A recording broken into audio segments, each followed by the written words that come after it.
Welcome to another episode of CrockTalk TV. I am your host, former NFL and AFL defensive back, Eric Crocker. And on today's docket, we got a few different topics, okay? We got Kyle Shanahan and a few other NFL teams getting fined. What's up with that? All right, we're going to get into some Deebo. Samuel, I kind of threw out this comment about Deebo, and it kind of pertained to a guy who I think he plays similar to, built the same, played very similar, but one guy's been far more productive. I want to get into those comments. All right, and then Jimmie Ward came out, said, really just had a lot of confidence, speaking about his ability and how he feels he, pretty much lines up with the best tight ends out there. All right, so we're going to get into all that and more. But first, make sure you guys subscribe to the channel if you're not already subscribed. All right, hit that subscribe button right now. If you are subscribed, make sure right now you hit that like button. All right, hit the like button. And yeah, man, I appreciate all y'all for rocking with me. Got to get back in the flow, go on live more often, man, because I appreciate all y'all. And I know y'all mess with me and it's like, man, this is just my safe place to give my thoughts. All right, now, before I get into all the good stuff, I do have some, do I do the special announcement now? All right, special announcement. I am partnering up with Underdog Fantasy Football, and yeah, I'm gonna have my own promo code and everything. Big partnership. I'm excited about that. I will definitely be pushing all of my Underdog, everything. I'm gonna have competitions and all type of different things. Everything that kind of pertains to fantasy football. We're gonna have leagues. All right, I think I'm going to have about 4 different leagues. All right. Each one ranging different prices, $10, $20, $30, $40 leagues. All right. Different prizes, of course, for all those things. So I'm excited about my partnership with Underdog Fantasy Football, and I hope you guys are too. So I'll be sure to put it out there. The leagues, any link or anything, especially when those competitions get going, we'll be getting into a lot of that. All right. So, yeah, man, everybody, make sure you guys subscribe, like, do all that good stuff, and I appreciate all the support. All right, real quick before we get started, already got a super sticker. Here we go, man. Hey, Mr. Hill, I appreciate it. I appreciate the love. Got the super chats going up already. Let's go. It's my first time going live in a while. I know I've been slacking, man. I should be going live much more often, not just for the super chats, but just kind of, come out and give my thoughts. Ben, don't think I didn't see your text message. I'm gonna get right back to you. All right, I definitely saw that, and everybody that's in here, I appreciate for the support because I know all y'all been, really showing love. All right, so let's get into it. Kyle Shanahan, along with a couple of other squads, right? Got the Dallas Cowboys, they got fined. You got Urban Meyer with Jacksonville, they got the biggest fine, right? They got hit with the biggest fine. All right, why they're fined? If I had to kind of guess, I can't speak on the other teams. I remember the 49ers, something about making contact in OTAs, not legal now, which is crazy. I don't think that was ever a rule, especially when I wasn't playing. Now, I was only in one offseason OTAs, training camp, preseason, all that stuff. So I can't really speak on how it's done on a continuous basis. But as far as my experience of it, touching and stuff like that, dude, like we were never told that, you can't touch somebody. Now, maybe this is something that was put in place because of COVID and whatnot, but yeah, I know the video of Diamador Lenore got out, him pressing up the receiver from UAB, Watkins, right? Yep, Watkins. And I think that's what kind of sparked the 49ers ultimately losing, not only just getting fined, but losing that last week of OTAs, right? So Kyle Shanahan came out and said that he was canceling the last 2 days of veteran, not even veteran, but canceling the last 2 days of mandatory minicamp. And now it turns out that a lot of people are kind of correlating the two, saying, well, no, you didn't cancel it. You're a liar. You guys got it suspended, and the NFL took that away. All right, let's look at exactly what the NFL said. All right, so 49ers were fined $100,000, and Kyle Shanahan was fined $50,000. Then they went on to say the NFL Management Council ordered 49ers to cancel their last week of OTAs last month. So that's what people are speaking on when they say Kyle Shanahan was lying, right? Because Kyle Shanahan came out and said due to taking precautions and whatnot, had a couple injuries. They were just going to do it without the last 2 days. They already got their amount of days in that they wanted. So it was like, okay, I'm just going to get these guys this time off and cancel everything.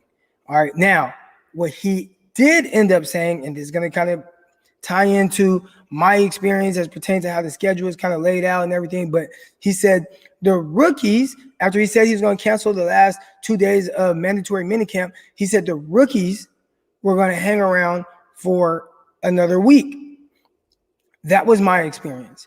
All right. So with the New York Jets, we had a schedule, and you had all the whole offseason stuff. Again, this is 2013, but June 11th through 13th was the mandatory minicamp, the last mandatory minicamp. When you actually look at our schedule, there is nothing else, right? So you got the mandatory minicamp, and then it just stops. But when we were there, they made their rookies and second-year players stay an extra week. All right. Now, this was kind of included in our offseason OTAs time. This was not voluntary, especially not for a guy like me that was at the bottom of the roster. All right. It's not voluntary, but they made us stay there for an extra week. Go back, listen to what Kyle Shanahan said he was going to keep his rookies around for another week. He did not keep his rookies around for another week, even though he said he was. And I think that's where the suspension hit, or the violation of what they took away from the 49ers, the last week of OTAs. That's just my opinion based on what my experience was. When I look back on the schedule, again, that last week is not on the official schedule, but we stayed there an extra week. I thought maybe I was tripping. So I went in and I looked at my emails from back then, because the Jets, they pay for all your flights and everything like that. When we break from OTAs, mini camps, or whatever, they fly you back to wherever you want to go to. I wanted to fly to California, so they flew me to Cali. All right. And they set up my flight for the 21st. They were not gonna set up a flight for the 21st if we were done on the 13th. If we were done 13th, my flight was going to be on the 14th. All right. They pushed it back a week because all the rookies stayed a little bit longer. So was Kyle Shanahan lying? Was he not? It's hard for me to say that he was lying, because again, my experience is all the rookies, we stayed an extra week. Looked like Kyle Shanahan had that lined up, but then boom, they got hit with that suspension or whatever, the violation. It wiped out that last week, and I don't think that the rookies were able to stay there. All right. So here is my guy, Niner Faithful. In a way, I follow one of the rookies on Instagram. They were still there. They still was there even after they canceled OTAs. Interesting. Okay. So some guys hung around. All right. Man, nice gym, man. Love it. Thank you. Now this gym, I train out of here right now. I train all my athletes and everything, but this is just the temporary one. We're actually building one up front, and it's going to be 12,000 square foot sports performance facility. I run the whole thing. All right. So I'm really excited about that. That should be up in the next couple months. Get started on that. About to break ground and do all that good stuff. But that's going to be a big one. A bunch of artificial turf indoors. We're going to put some turf potentially outdoors, all that good stuff. But anyways, y'all didn't come to hear about that. But as far as Kyle Shanahan goes, was he lying? I don't know, man. Again, my experience, all the rookies and stuff, we stayed around another week. It sounds like with the 49ers, a lot of that got canceled. So we'll see how the whole thing works out. And if we ever find, out the truth about what was going on, maybe we'll, maybe we won't. Kyle Shanahan, I feel like he's somebody that would tell us, like, if you got caught red-handed, pretty sure maybe one of these guys, maybe Grant Cohn, because Grant Cohn asked questions that other people, I don't want to say they're scared to ask, but maybe they're a little bit more timid to ask those questions. Grant Cohn, he's going to ask those questions. He's going to ask them. So I'm pretty sure we'll find out exactly what happened with that whole situation. All right. So next thing. All right. Deebo Samuel. So I tweeted out something, and I really feel like it's a tough place, because you can tweet out something and it can be, if you don't tweet the whole thing of exactly what you mean, they're going to nitpick at it and they're going to twist and turn every word that you say and mix it all up. And then all of a sudden, what you mean, all of it could end up being 20 different things. All right. So my tweet said, DJ Moore is who 49er fans hope Deebo Samuel is. All right, I'm going to repeat that. DJ Moore is who 49er fans hope Deebo Samuel is. Now, I got a whole lot of responses on that. People saying, no, we just need Deebo to be Deebo. Or, oh, we just need Deebo to stay healthy. You know, and all these other answers, all right? Let me take it back a little bit, a couple years. When Deebo Samuel was coming out, my comp for Deebo Samuel was DJ Moore, excuse me. My comp for Deebo Samuel was DJ Moore. Getting turned around, tongue twisted, all this stuff with this DJ, Deebo, all this stuff. All right. But, and I'm going to get to some of these questions. I see the questions in here. All right. But Deebo Samuel, when he's coming out, my comp, DJ Moore. Now, you look at their rookie years, very comparable. All right. From a statistical standpoint, very similar. All right. Now, obviously, Deebo Samuel in his rookie year dealt with a couple of injuries. It started with the broken foot. Broke his foot in the offseason. I believe that he wasn't able to completely get himself into the shape that he wanted to. So when he returned, boom, hamstring. All right. And then he tried to come back from that. And again, boom, hamstring. So Deebo ended up missing several games. All right. Now, in the games that he did play, most of them he was pretty productive. But obviously he missed time due to the injuries and didn't really have a full season. Obviously I don't want to say he didn't take that jump that we would have liked to see, but he missed a lot of time. So a lot of my question is, what is Deebo Samuel right now, right? Like, I know how talented Deebo is, but what are we going to get from Deebo on a consistent basis?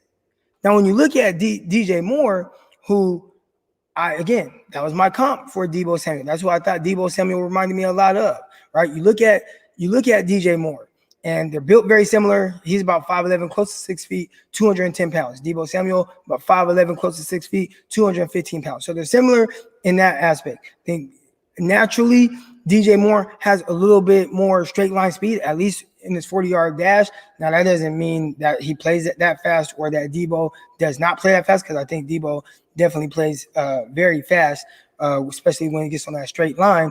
But they're very comparable, even with how they're used, whether it's on runs, passing game, all that, very similar. Now, we have seen DJ Moore stretch the field a little bit more, all right? But when I say we hope that Deebo Samuel is DJ Moore, it's because we know who DJ Moore is.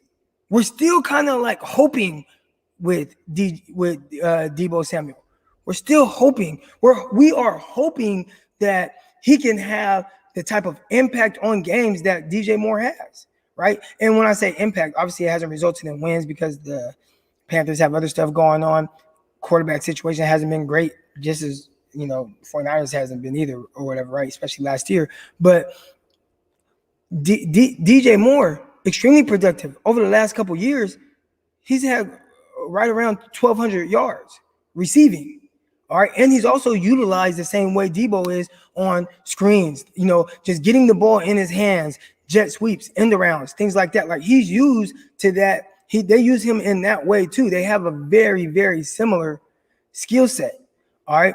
So when I say DJ Moore is who we hope Deebo Samuel is because, like, that's a lot of respect to Moore, but also knowing what type of ability Deebo has, and we just need to see it on a consistent basis. Right now, we're still kind of guessing. We're still kind of wondering what exactly are we going to get from Deebo. Most people, matter of fact, probably 90% of the fan base, if they had to choose, okay, hey, do you want Deebo Samuel or do you want Brandon Ayuk? Most of them will go with Brandon Ayuk. And to be honest, I don't know that Brandon Ayuk is better than him. I don't know if Brandon Ayuk is better than Deebo, but I do know there's just a question mark, right? And with DJ Moore, there is no question mark. 1,200-yard receiver, 1,200-yard receiver. All right? There's no question marks. They know what they're getting from him. Deep threat, intermediate threat, right now, get him the ball. Jet sweeps. All the same ways that the 49ers can utilize Deebo Samuel, but he's doing it. And I know I got some people that responded, well, his quarterback, what? His quarterback situation was just as bad. He's playing with Teddy Bridgewater that don't want to throw the ball 10 yards down the field.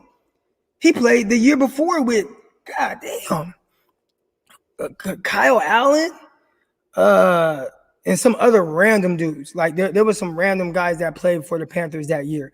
So I look at that situation. He was productive no matter who was that quarterback. And I think that Deebo can be productive no matter who's that quarterback as well. But when you look at it just from an outside perspective and kind of what you hope that you get from Deebo Samuel is what Panthers are getting from DJ Moore. So I didn't mean it in a disrespectful way. Just that, man, put it this way, if Deebo Samuel had back-to-back 1,200-yard seasons, what would the 49er fans be saying about him? All right, DJ Moore has done that, and he still don't get talked about. But if that was Deebo Samuel, what would the 49er fans be saying about Deebo if he had back-to-back 1,200-yard seasons? Come on, baby. Let's go. All right, so I'm going to get to some of these questions before we get into the last topic, and then after that, we'll just fire off the cuffs and talk about whatever y'all want to talk about. All right, but here we go. Answer some of these real quick. He's going to be a yards after catch, be still. Yes, that ain't going nowhere. Deebo has that ability. I mean, he's a big dog. I love him. He's probably my favorite player on the 49ers. I love the way he plays. I love his mindset.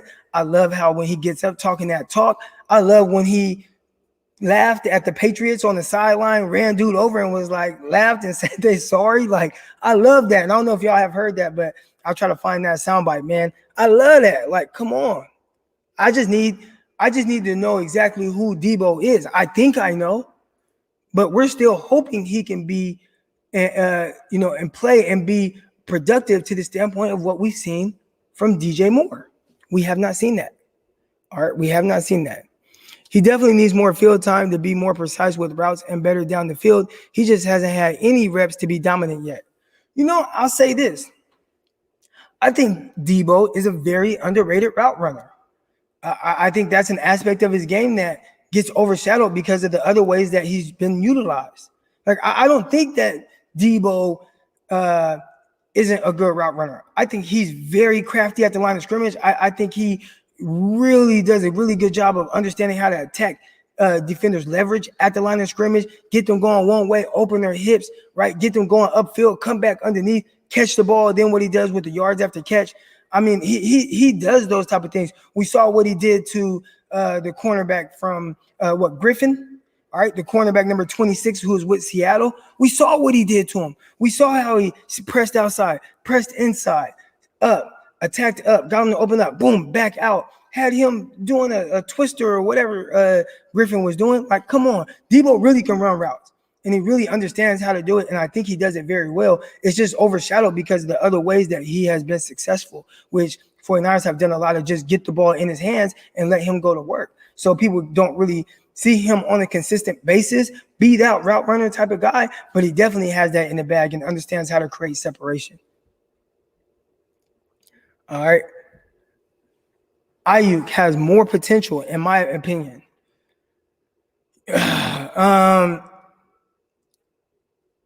It's tough because, again, I don't know. I know what Deebo is and Ayuk too. Now, when Ayuk was coming out, anybody that's been following me for a while, after watching him, I said, ooh, I think he does have that more potential to be that pure wide receiver one. Just looks like it, the body, the movements, the fluidness, looks a little bit, I don't want to compare him to Odell, but, has that type of like long, loose, Now, what I would like to see from Ayuk is, one, become a better contested catch guy, right? And I don't know that he's even had those type of opportunities, but I want to see a little bit. Can he get that down and at least kind of be that guy for the 49ers? Because right now, 49ers don't have that guy. Who's the contested catch guy? We don't know. All right. So I hope that he can become that guy. And then his run after catch, that's where right now he's not really on the same level as Deebo. Now, obviously, anybody can point to the Philadelphia play where he caught the screen and jumped over a defender. That was amazing, right? And that shows you kind of the high end of what he could possibly be as a run after catch guy. But on a consistent basis, he wasn't really making guys miss. You didn't see him really like a lot of open field, make guys miss, get a bunch of more yards after catch. We saw all the ability to be able to stretch the field, catch balls downfield, understand how to run his routes, intermediate, and all those things that you want to see from a pure receiver. I think he did that extremely well. But just from the standpoint of just flat out more potential than Deebo, I have a hard time with that because Deebo is bigger. Deebo tested faster, and he plays fast. Deebo plays fast. Deebo has been better after contact and after the catch. Still outruns guys. We saw what he did against the Packers a couple years ago, catching the slant, outrunning everybody to the end zone. Like, I would say this: what does Ayuk? And again, I like Ayuk, and I'm not saying that Ayuk doesn't do these things better, but I would ask y'all, what does Ayuk do better? What do you think do better? I think the thing that most people would say, oh, better route runner. I don't know that he is. I done seen Deebo whoop dudes, whoop them. You know what I'm saying? With the routes.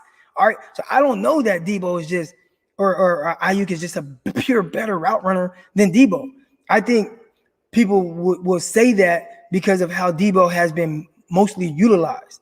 I don't think that that's just the case, especially when I've seen him route dudes up and understand leverage and stuff like that. So far, I would say what we have seen is Ayuk has been utilized a little bit more as a vertical threat and has won vertically more. Saw it against Buffalo, saw it against whoever the team was. What I think it was the Patriots when he really could have scored. You've seen the 49ers kind of stretch the field a little bit more with Ayuk, and I think we'll continue to see that. All right, but I don't know, man. I don't know. All right. And even when they were both drafted, I think Ayuk can also be better than Moore. I'm not here to say that Ayuk can or can't, like or can't, right? Like I think anybody, depending on what type of work ethic they have, how they take care of their bodies, how consistent are they, how much are they on the field. I'll say this: in a short sample size, DJ Moore has proven to be able to be more healthy and available than Ayuk. Ayuk missed 4 games as a rookie. COVID had something to do with a couple of those, but Ayuk missed more games than DJ Moore has in 3 seasons. So, but I think just from an ability standpoint, I think all 3 are terrific. They were all drafted around the same area, right? Within 7 picks of each other, 6, 7. DJ Moore was late 20s, Ayuk late 20s, Deebo very early second round, 33rd overall pick or whatever he was, 34th pick. So they're all right there in the sense of kind of how they're viewed, or at least they were in comparison to their draft classes. But from an ability standpoint, I think they're very similar. I think obviously they have different skill sets, but at least high end, they could be the same thing. Matter of fact, let's look at it like this: AJ Brown. Where do y'all have AJ Brown? Do you think AJ Brown is just a better route runner than Deebo Samuel? Do you think AJ Brown is a better route runner than Ayuk, DJ Moore? What makes AJ Brown better than those other guys? But if you ask most people right now, AJ Brown is a top 5 receiver. A lot of people feel like that. I'm not saying I do, but I'm saying a lot of people feel like AJ Brown is that type. But what makes him more special than the other guys that we've been talking about right now? All right, so that's kind of one thing to a way to look at it, where I think we always look at maybe how a guy went or who wins, and maybe we might look at something very specific that this guy does. But at the end of the day, it's like, does the guy win? You got AJ Brown, that motherfucker wins, right? He wins. All right, let's get to some more of these questions. All right, 49ers fell in love with Deebo at the Senior Bowl, where he was unguardable. Thought it was terrific. I really loved seeing him and Rock Yasin go at it head to head a bunch of times. That was really cool to watch. I watched a lot of those clips. Ayuk is my number 11. Can't wait to see him and Deebo with Lance. Here's what I'm curious to see. Deebo and Ayuk have not proven yet to be contested catch guys. sometimes with quarterbacks that come in and possibly are a bit inaccurate. I don't want to say that Lance is inaccurate, like he just can't improve on his accuracy or whatnot. But if you're just going off of what he was when he was 19, and hopefully he has improved since then. Seems like he's been working really hard to improve his throwing motion and mechanics and all those good things. All right. But his best friend is going to be a contested catch guy. So you look at Cam Newton when Cam Newton was coming out. I mean, he did eat with Steve Smith, but what also did they surround Cam Newton with, and why, right? Why did they draft 6'5", 240-pound Kelvin Benjamin? Why did they draft number 17 out of Michigan? Can't think of his name right now. Big Funches, Devin Funches. Why did they draft Funches? Why did they draft Benjamin? Why did they have those two guys? Because if you're not extremely accurate, you can throw the ball in the area of those guys, and their catch radius is tremendous. You know what I'm saying? Catch radius is tremendous. So how Trey Lance might not benefit today from an Ayuk or Deebo, at least down the field, until maybe he makes sure that he tightens those things up.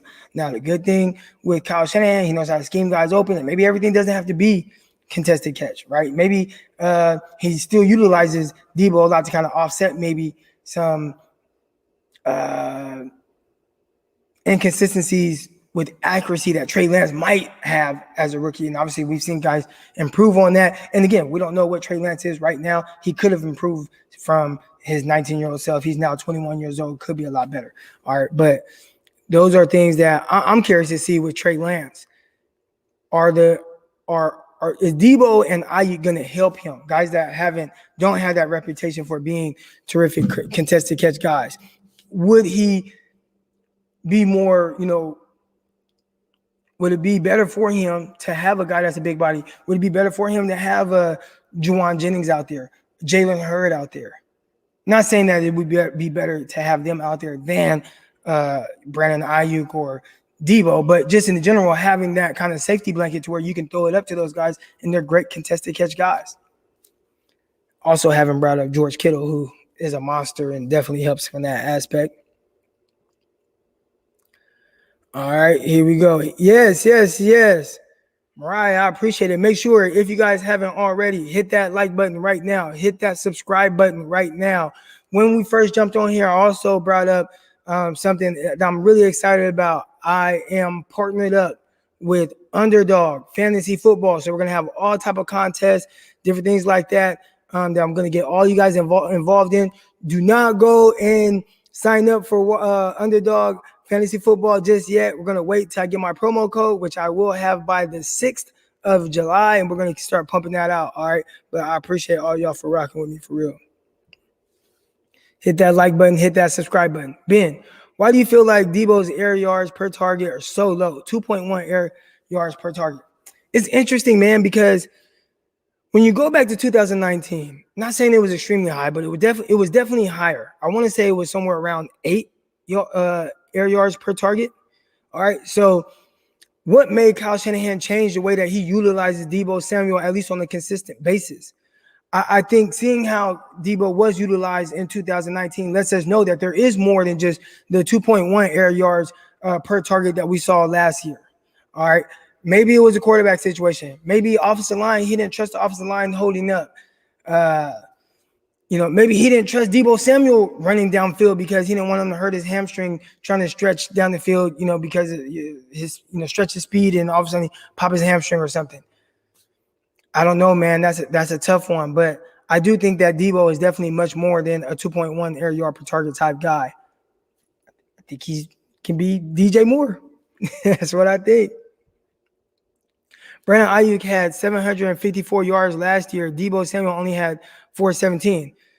Ayuk also played 12 games, whereas Deebo, I want to say what he finished, 5 games. I think he only played in 6 or something like that. Deebo barely played. So I wouldn't just look at the pure stats. Now you could look at maybe a per game and then just see how they measure up from there. And I know they definitely weren't even productive in the game against the Dolphins. I don't think they did anything that game. Obviously, that was Jimmy Garoppolo's worst game of his career. That's very interesting, huh? And it's interesting to know or ask why Kyle Shanahan utilized Deebo in that way. And is he going to continue to utilize him that way, or is he going to go back more to what we saw from 2019? I'm interested to see that. Ayuk has the arm length to do that for sure, so let's give him a chance for those contested catches. Ayuk definitely has the arm length, and I think that can help when it comes to contested catch passes. I think he has that ability, but I want to say if you go back to him in college, 2019, his last year at Arizona State, that wasn't an area where he excelled. Now, where he did excel, I believe, was yards after catch, which obviously a lot of 49ers players have that ability right now. And he did have a contested catch. I know for sure I saw it against, was it Oregon, where he dunked on dude on the sideline, left sideline. So he has the ability to do it. I think the consistency is not there, and that's where probably the 49ers would like to see him improve. I'm also excited for Jennings. Let's look into great shape. Hope he comes around. I am too, man. I'm interested to see that too. Now, the last thing I wanted to get into before we really get into any questions that you guys have, and I'll also bring some guys on, is the last thing we want to talk about, Jimmie Ward. All right, Jimmie Ward came out, and I'm going to go to bat for Jimmie Ward a little bit. All right, but Jimmie Ward came out, and there was a list of guys where he said, none of these guys are getting more than 50 yards on me, tight ends, all right? None of these tight ends are getting more than 50 yards on me, except for his dog, George Kittle, all right? Then there was another group, he was like, none of these guys are getting 40 on me. Then there was another group, and he was like, none of these guys are getting 30 on me. He said, that's him being nice, right? Now, one, safeties typically aren't asked to man up a whole lot, right? A lot of times they play in space, they play zones, things like that, all right? When it comes to Jimmie Ward, I would say out of the safeties I've watched, and y'all know I watch DBs, I watch a lot of safeties, I watch all these guys. Jimmie Ward is one of the best pure man-to-man cover guys, safeties in the league. I'm going to repeat that. Jimmie Ward is one of the best pure man-to-man coverage safety guys in the league. He can come down and line up man-to-man on anybody, and you feel comfortable about that. There are some guys that you do not feel comfortable with them playing man, right? Jamal Adams gets paid all that money, but I don't feel comfortable putting Jamal Adams in pure man coverage. Now, zone coverage, that's a different thing, or different ways you can utilize Jamal Adams. That's why he gets paid the big bucks, right? He don't get paid the big bucks to just play pure man. But what Jimmie Ward is speaking on is his ability to play man coverage. Now, why isn't Jimmie Ward really talked about as really a top-tier safety? I think a lot of it has to do with, man, his interception numbers. His interception numbers are low. Takeaways in general, low, right? Doesn't have the forced fumbles, doesn't have the fumble recoveries, doesn't have the interceptions. So people don't talk about him in the tier like they talk about the other guys that they see make plays on a consistent basis, whether it's Minkah Fitzpatrick, Simmons, that was with the Broncos, even like a Jesse Bates or whatever from Cincinnati. You got, Harrison Smith, Tyrann Mathieu, Jackson from Chicago, right? You got all these guys that, and what's the thing that most people hang their hats on with those guys, man? They're playmakers. They're making plays. And Jimmie Ward has not made the plays, point blank, right? But he has been very sound with what the 49ers ask him to do. Right. So, hey, they want him to play a little bit safer. And he kind of alluded to this in that press conference. Right. He talked about it. Jimmie Ward talked about it, man. Hey, he was asked to play a certain way. He was asked to play it pretty safe. And he's like, man, I'm tired of that. I want to be mentioned with the big dogs. And I know I'm not mentioned with them because I don't have the interception numbers, but he has all the ability to do so. Right. So Jimmie is hoping that DeMeco Ryans says, you know what, let me unleash you. Let me use you like the other guys that maybe get to play robber a little bit more, right? Get to play with their eyes, key the quarterback a little bit more. Instead of just being a deep third guy in the middle of the field, play it safe, keep everything in front of you, and then on third downs, when we want to go man, we're going to bring you down and play man on a slot or a tight end. That's how Jimmie Ward has been utilized. He has not been utilized in a way to where it allowed him to just jump routes. All right. And that's what he wants to do. So we'll see if they allow him to kind of get into that mode this year with D'Amico Ryans playing safety. I'm pretty sure he's pitching that like, hey, man, let me do what some of these other safeties are doing. Let me go out there and do the things they're doing, being able to, freelance a little bit, read the quarterback, make plays, allow me to do those same things, right? But from a pure man-to-man ability, it's hard to find a safety that's just better. At the line of scrimmage, he plays press. He's really good. He's a cover guy, right? We saw him how he locked up Cook, Big Cook from the Saints. We saw what he did to Everett and, Cooper Kupp, right? I mean, these are things that he does on a consistent basis from a coverage skill standpoint. He is legit man-to-man. Now, zone, again, you might even look at his zone numbers, and you might see a lot of maybe a higher percentage of completions on him. And a lot of it's because they want him to play it safer and keep everything in front of him. So maybe they don't mind, a 10-yard catch and him coming down and making a hit and stopping him right there for no yards gain. Because, well, that's just how they want him to play. And if that's the case, that's tough. But I know he wants to be utilized in a different way. So when he comes out and he says these things and he says, hey, pure man-to-man, and I'm assuming what he means is if I shadowed these guys for an entire game, because we can look at numbers, say Travis Kelce in the Super Bowl. What do you have, 43 yards against the Niners? And some people be like, well, Jimmy Ward held him to 43. No, he didn't. Jimmy Ward wasn't on him every play. Now, maybe he was on a couple of those times, or maybe there were a couple of times where he wasn't targeted and Jimmy Ward was on him, but he wasn't on a consistent basis throughout the entire game, right? I think that Jimmy Ward is saying, look, if you have me shadow a tight end, I'm strapping all these guys and they're not getting 50 yards on me. They're not getting 40 yards on me. They're not getting 30 yards on me. And I'm saying he ain't lying because he's going to make life tough on a tight end if he had to shadow him for an entire game. I think Jimmy Ward is that good as a coverage safety. And I really think he could have excelled on the outside playing corner if they just let him play corner on the outside. Now, again, that's not what he wanted to do. He wanted to play more safety, and he likes being kind of a deep safety, but I think he wants to freelance more. But just from a coverage ability and what he could be on the outside, I think he would be terrific on the outside. I just think he bounced around a whole lot. Rookie year came in, played the slot, had a tough time against Brandon Marshall. He's gotten a lot better since then, and his swag got a lot better. His swag was trash, and I think that was the biggest reason why Brandon Marshall dogged him that way, all right, early in his career. But played a lot of slot early on. Ended up going outside some. Back in the slot, safety. Back in the slot, safety again. I mean, he got bounced around so many different positions, never really got a chance to settle in at one spot. All right, so now he's settled in at safety. I think he's considered, if you talk to probably people around the league, or a top safety. Not saying he's top 5 or whatever, but I bet around the league, I bet they respect what he does and how he plays on film.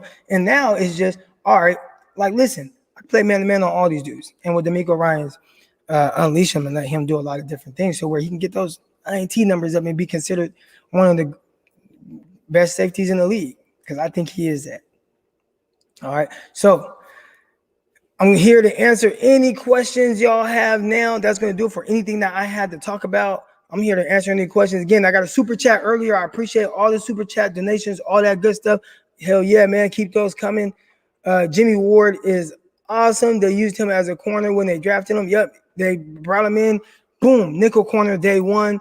Saw the pick 6 against Chicago. What was that? I don't think that was his rookie year, though. That might have been year 2, maybe, because I don't think that was his rookie year. Did he have that pick 6 his rookie year? When he flipped into the end zone, picked off Jay Cutler? I remember that. All right. Is Ayuk a true X receiver?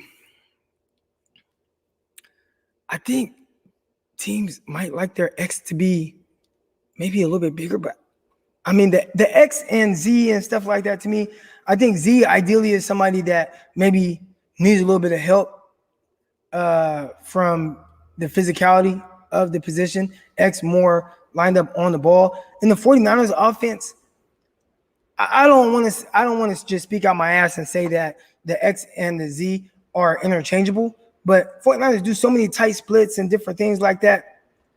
I think the offense in general is going to kind of make guys have to play off a little bit. So, and I really think that Kyle Shanahan likes his guys to be able to move around and play all spots. They don't just line up a guy at X or Z. Maybe that's their on paper position, and maybe they do a lot of those things, but those guys move around, and you're going to see these guys on the outside. You're going to see them in the slot. You're going to see them left side, right side. They move around so much that, I mean, I think true X just like, is he DK Metcalf? Like, you know what I'm saying? Like, DK is a true X, right? They line his ass up outside, you on this side, and, you know, I don't know if IU could just, I think he could win like that, but I really like the versatility of not just him, but all the 49er receivers.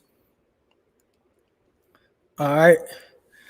Here we go. Croc, if Trey starts this whole season, what do you think his numbers look like? Take a look at Robert Griffin's rookie year numbers, and I would say something similar to that. Give or take a few yards, give or take a few touchdowns, give or take a few interceptions. But I would say something similar to what RG3 did, because I think he has that type of ability. Could do more. But, obviously RG3 had a great rookie year, ended up winning Rookie of the Year in a season where there was Andrew Luck as well. All right, here we go. Let's answer some more of these questions. Here we go. I feel like I remember Jimmie playing some slot for us. He can definitely cover. Yeah, he played slot on a couple different stints. Definitely his rookie year and maybe his second year. And then, like, a couple years later, they had moved him, I want to say, to outside, like year 3 or something crazy like that, played him at safety. Then you did go back into the slot. The year it was the year that what you call it was Coach Chip Kelly. The year Chip Kelly was playing, he was back like in the slot. He's injured a lot too. He was injured a lot early on. He's been definitely a lot healthier over the last couple years. As a DB, what do you think Jimmie Ward and Chris Guitar injuries? Could they be using better technique? Bad luck? I think that a lot of like injuries, it just depends.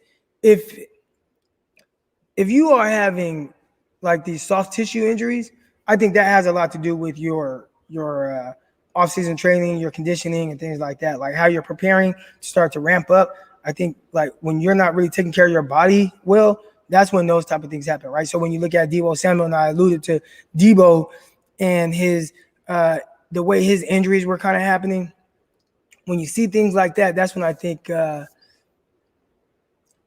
wasn't taking care of his body. But for him, it wasn't so much that he wasn't taking care of his body or trying to. He had the broken foot, and I think that hindered him. All right, so that when you see the soft tissue injuries, that's that. Now Ward has had some weird injuries, right? Like some broken bones and things like that, collarbone. I think a lot of that is bad luck. I think a lot of it is bad luck. I don't know how you could prevent that.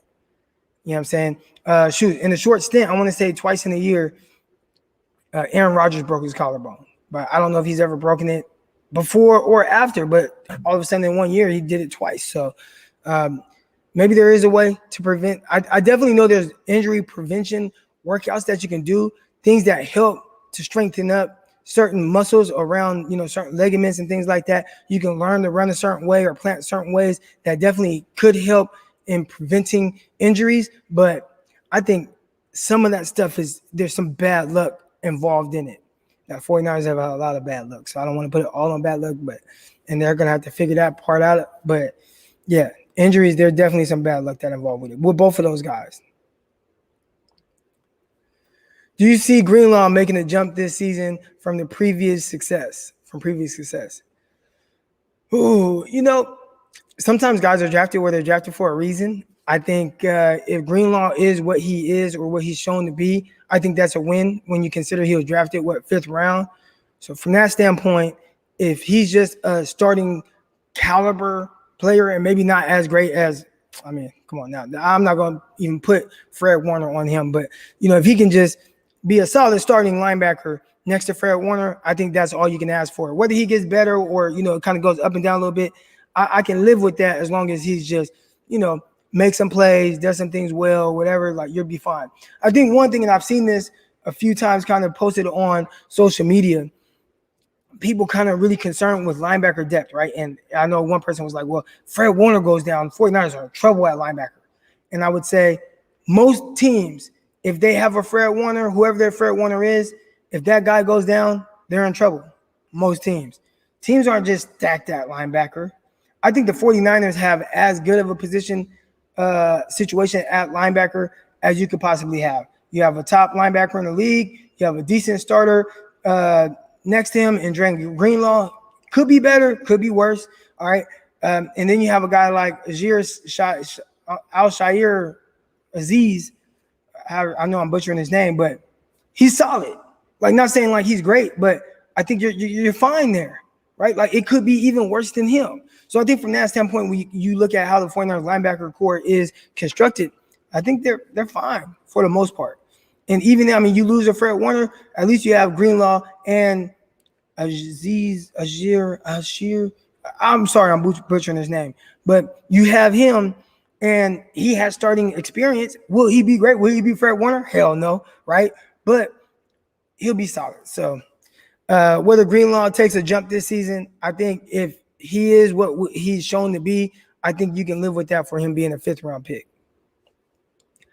Which of the Yak Bros, Brandon Ayuk, Deebo, and George Kittle will benefit the most from the move to Trey Lance? I think Ayuk will benefit the most because I think from the off-scripted plays and Ayuk being able to kind of escape upfield and maybe catch some vertical passes, I think he'll end up being kind of that guy, right? And we see that with Seattle all the time with DK Metcalf and Tyler Lockett, right? When Russell Wilson starts moving around, those guys start finding open spaces and they get all these yards after catch and downfield and throwing the ball and all this crazy stuff that's really difficult to defend. I think that's where Ayuk will probably benefit more so than anyone else. Now, obviously, on any given play, they can all benefit, but I think that's where we could see him really benefiting from having Trey Lance. But I think in general, if we kind of take away that aspect of it, maybe George Kittle, because if I'm a young rookie quarterback, I want to go to my tight end the most, right? That's just my safety blanket. So, he's the closest one to me, typically. He's the best player on your team.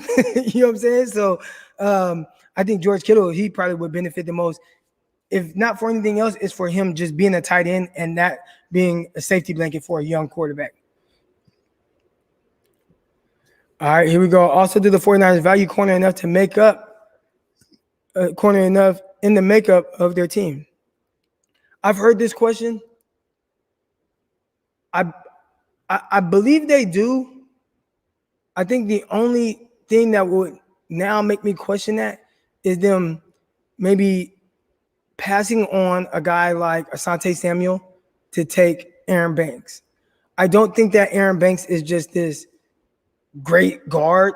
Really, I talked about it on Locked On 49ers with Brian Peacock. Make sure you guys, if you're not already, subscribe, follow that podcast, Locked On 49ers with myself, Brian Peacock.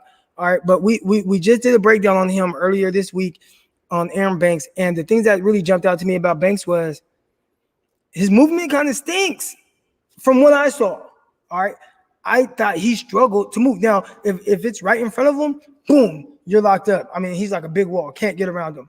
Run blocking does his job. Pass protection does his job unless the guy really starts moving and gives him something, and then you see him just let me just grab him. All right, that's not ideal. Okay, but they elected to draft this guy that doesn't seem to fit what the 49ers have looked forward to. I would look for in their offensive lineman from just a pure really what we've seen from other guys, a little bit lighter on their feet, maybe move a little bit better in space. I saw this guy try to pull. It was terrible. It was terrible. Like, bro, you're never gonna get there. So I'm interested to see, do they try to hide him at guard? Do they ask him to pull? Do they just say, you know what, we just want to use you as a wall because you can pass protect? 49ers had an issue with offensive linemen getting pushed back into their quarterback's laps. That ain't happening with this big ass dude. I promise you that. Well, I don't want to promise, but it ain't happening. All right. So as far as cornerbacks, I went on a tangent, but they drafted him over a guy like Asante Samuel, where I thought they had an opportunity to really kind of put a high-level ability type of guy at cornerback, and they were like, nah, it's let's get this offensive line. And I think most people would agree that you want to build in the trenches regardless. All right, real quick, I'm going to get to some more of these questions. If you guys want to jump in here, I'm all for it. All right, and boom, there it goes. So if you want to jump in there, go ahead, click the link, and we'll get it going. All right. But yeah, as far as the 49ers value on cornerbacks, made me question a little bit. I think that they've had a tough time kind of being in position to be able to get a really good guy, right? I think the two guys that really jumped out to me the year before, you had Okudah and CJ Henderson. They were both taking top 10, so couldn't get them. All right. Last year, you had like 6 corners taken before the 49ers were even going to pick, and then it was like you're going to have to bank on Asante Samuel being that guy who he was a top 5 or 6 corner for me in this class, so I would have definitely liked to have him. But it's not like they passed over Patrick Surtain or one of those other guys to draft Banks. Right now, if Patrick Surtain was sitting there, say we're in the first round, and 49ers have the roster as it is right now with Trey Lance, you got your quarterback and all that, and they draft O-line over Surtain, say like Surtain was in the draft, then I would say they definitely don't prioritize the cornerback position. All right. Or you got J.C. Horn, and they're like, no, we don't want J.C. Horn. Let's take Aaron Banks. I'll be like, oh, okay. Like, they for sure don't value cornerback. But I could see why any people would say that. I think it's just kind of the value hasn't matched up to a certain extent. And I think that's been more of the issue with what maybe they've needed and drafted. Went for a receiver, Ayuk, over maybe a corner that they could have gotten late in that round. I don't know. I'd have to go back and look, but like the Diggs, right? Trayvon Diggs from the Cowboys, he was drafted 2nd round. With the 49ers took him over Ayuk. Does that mean that because they took Ayuk instead of maybe drafting a guy like Diggs, does that mean that the 49ers don't value the cornerback position enough? That's the part I don't know for sure. Do you expect more man-to-man from D'Amico? What changes do you foresee? It's tough, man, because I if I had to guess, there will be some principles that they would have gotten from Saleh. There's going to be some similar principles there. All right, now to what extent? I don't know. I know this. I coached with Desmond Bishop. All right, Desmond Bishop, 9-year NFL pro, won a Super Bowl with the Green Bay Packers, played with the Vikings, played with the Niners for a little bit. All right, Desmond Bishop was the defensive coordinator at the high school. I was the cornerback or defensive back coach at the high school. I learned a lot from Desmond Bishop, but there were still things that I probably would have done a little bit different, right? Not saying that what he didn't do was great. We were monsters out there, but maybe I would have done something a little bit different, or maybe simplified some things a little bit, or whatever the case is. So I think when you look at D'Amico Ryans, he's had his playing career. He was a very good and intelligent linebacker. You look at, him getting to the NFL and, how he kind of shot up the coaching ranks. I think he's done a tremendous job there. He's been with the 49ers regime the whole time they've been here. Sat in every meeting with Robert Saleh, game plan with Robert Saleh. So there's going to be some similar principles. We just got to see what does it ultimately look like in the end. He's gonna have his own little twists and turns and ways that he feels like he wants to do from his playing experiences and from Robert Saleh, and kind of mix and match and mirror them together, and we'll see what that turns into. Thank you. I love Asante Samuel. I'm an FSU guy, but he's a legit NFL corner. I agree he is, and I think that was one thing. I was a little shocked.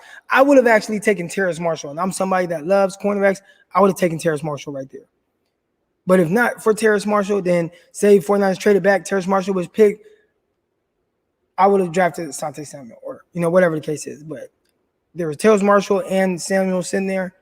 I would have drafted Marshall. And I think that might have been more of a luxury pick, but I just don't feel like we're talking about 6'3", runs a 4.3, good route runner, lines up outside, inside. You talked about wanting a legit X. He is that type of guy, contested catch guy, stretches the field vertically. Oh, man.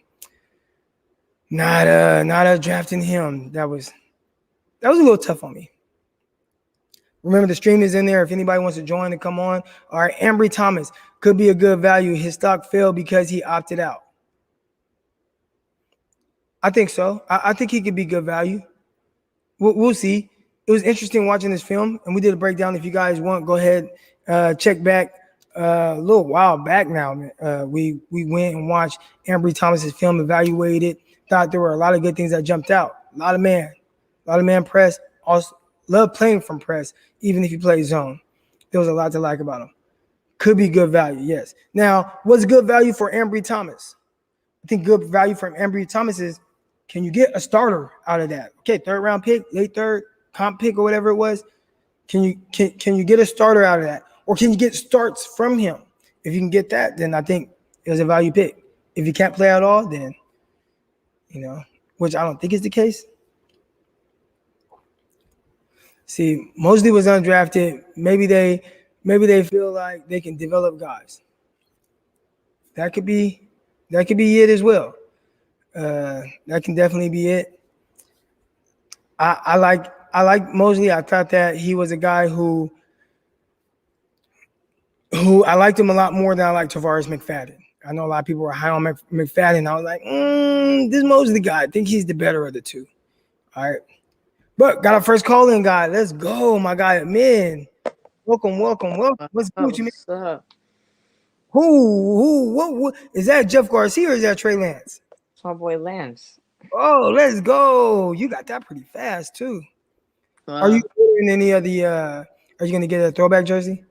I was, but then I was like, maybe later in the season. If I get a throwback, it's probably gonna be Fred Warner, but I gotta wait till he gets re-signed first. I'm not taking Smart any man. chances.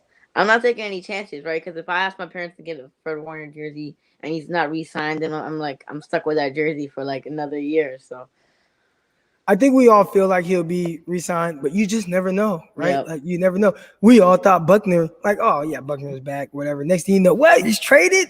Like, crazy. But what's on Yep. your mind, man? Well, speaking of rookies, I have a question for you. If out of all the rookie quarterbacks, Trevor Lawrence, Trey Lance, Zach Wilson, Justin Fields, and Mac Jones, which rookie quarterback do you think will start the most games, and who do you think will win the most games?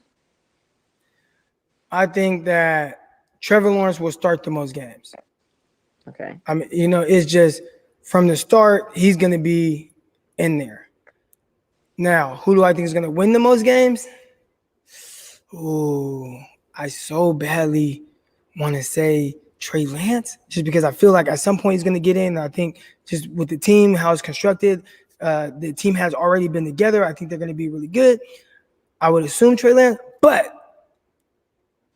dang, I want to say Justin Fields. Justin Fields is who I want to say.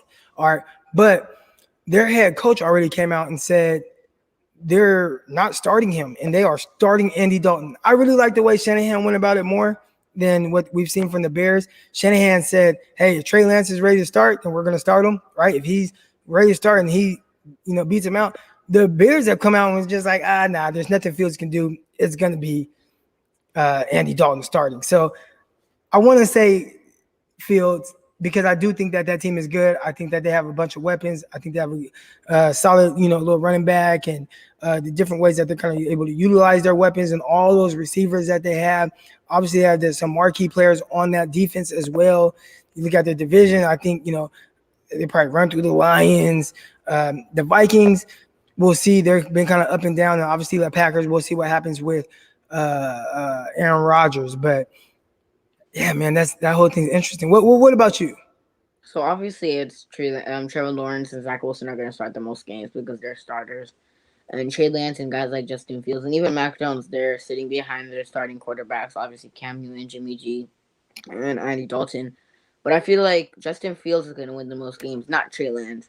Even if Trey Lance starts, the NFC West is a tough division to win in, especially considering that all those teams are in playoff contention if they are healthy and they win games. But the thing about the NFC North is that if Aaron Rodgers isn't playing, it's open for the Bears and the Vikings.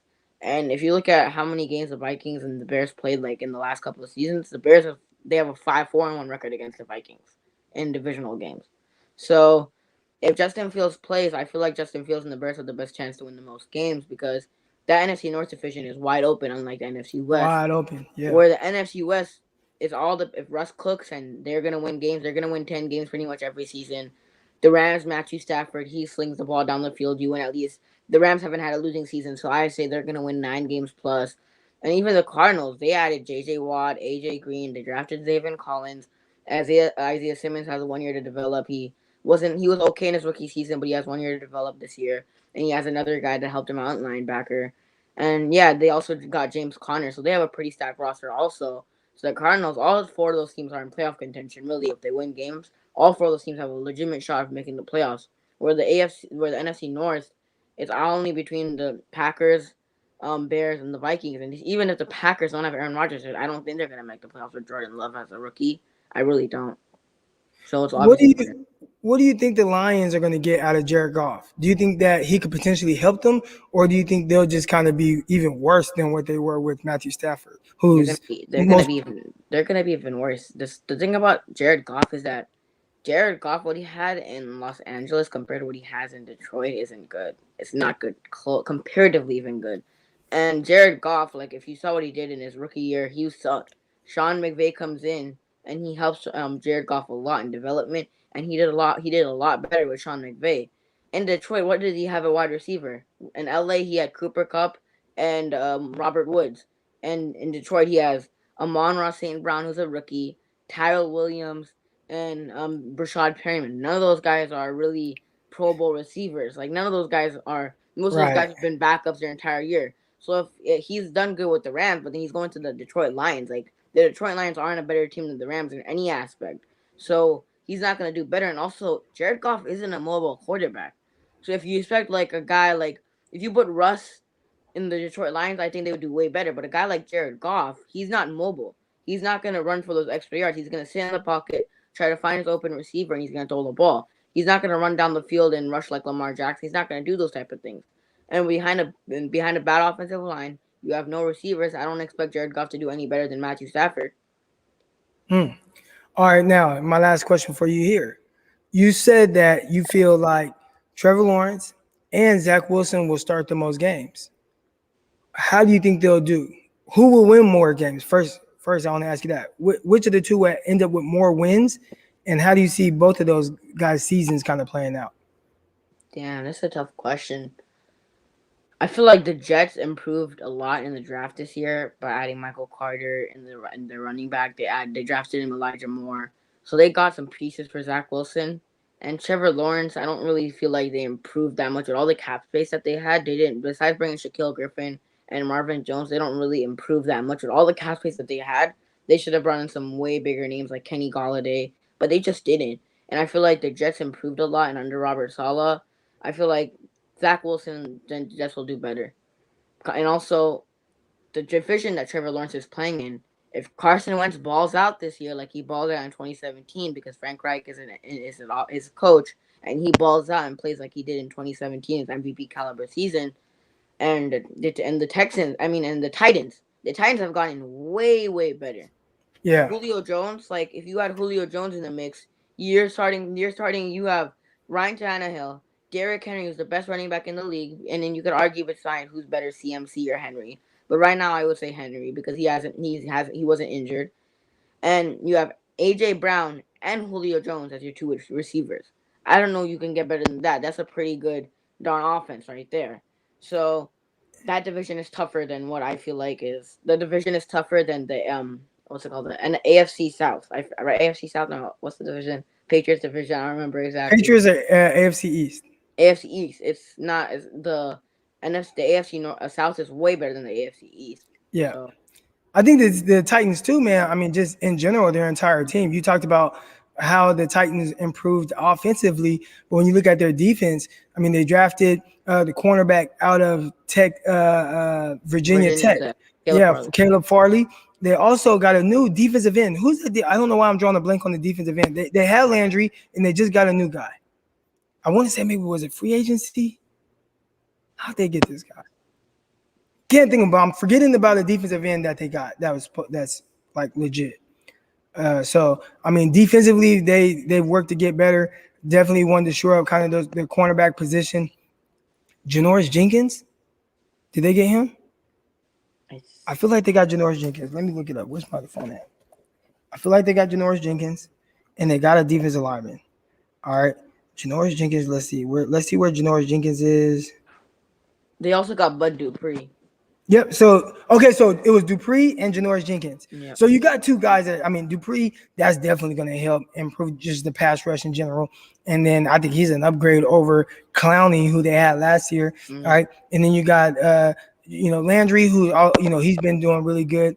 Harold Landry rushing off of that edge. You upgraded at the cornerback position. I like a lot of what they're doing, man. Yep, it's gonna be tough, that division, especially the Colts and the Titans. That's a pretty tough race, because if Carson Wentz balls out, it's gonna be pretty tough for the Colts, because even last year they split. The one game the Titans won and one game the Colts won.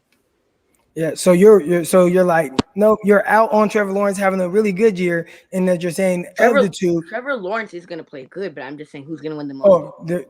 Most times it's gonna be Zach Wilson. Yeah. Of the two, if you had to choose which one was gonna win more games, you would say Zach Wilson. Yeah. Because football's a team sport. It's all defense. Even if you have the best offense, if your defense isn't good and they allow points, I don't expect your offense to be that good. If the defense is horrible, you could outscore a 50 points or whatnot. I don't expect that. So. Oh, nice, man. But hey, man, I appreciate you coming on. Anytime I'm live, you need to hop on, man. I love the insight. Thank you. All right. All right, that was my guy, Amin the Dream, man. Amazing insight. Love when he comes on. I'm going to wrap this show up now. I appreciate everybody for tuning in. Again, if you haven't already, make sure that you hit that like button right now. If you're not subscribed, hit the subscribe button right now. I'm going to keep this coming. I think I'm going to go live maybe every day until I go out to Minnesota next week. All right, but appreciate y'all for locking in. Remember what I got coming up. All right, just signed my papers for Underdog Fantasy Football. I'm going to have a bunch of fantasy contests, leagues, all that good stuff, weekly challenges. You guys can compete against me. Can't wait for all that good stuff. Stay locked in. Stay faithful. Appreciate all y'all that's locked in. Even if you're not a 49er fan, let's go. Let's keep it going. I'm out.